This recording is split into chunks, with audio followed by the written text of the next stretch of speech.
বিশ্ব পর্যটন দিবসে কক্সবাজারে নেমেছে পর্যটকদের ঢল। সাপ্তাহিক ছুটির দিনে সমুদ্র স্নানে মাতোয়ারা ভ্রমণপ্রেমীরা। অনেকদিন পর আসছি, ভালো লাগতেছে অনেকদিন পর আসার।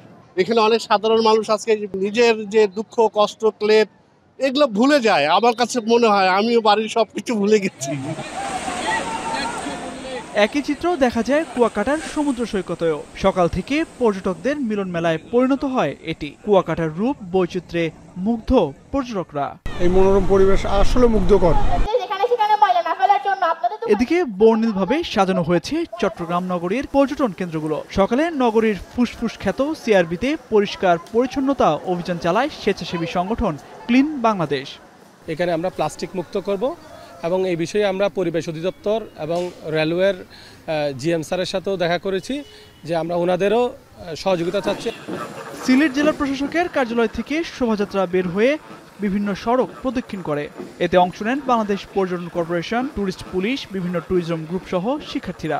আগের মতো পর্যটকদের ঢল এই অঞ্চলে নামবে বলে আমরা আশাবাদী। আমাদের প্রশাসনের পক্ষ থেকে সকল প্রস্তুতি নেওয়া আছে। পর্যটকরা যত ধরনের সুবিধা আমাদের কাছ থেকে পান সেগুলো আমরা আগের মতোই তাদেরকে দিতে পারব।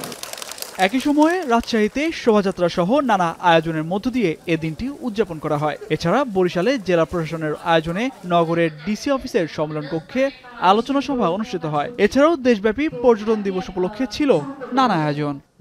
তামজিদ মির্জা, এখন। 250টিরও বেশি ডিজাইন অপশন নিয়ে ওয়ালটন স্মার্ট ফ্রিজ, বোঝে আপনার প্রয়োজন।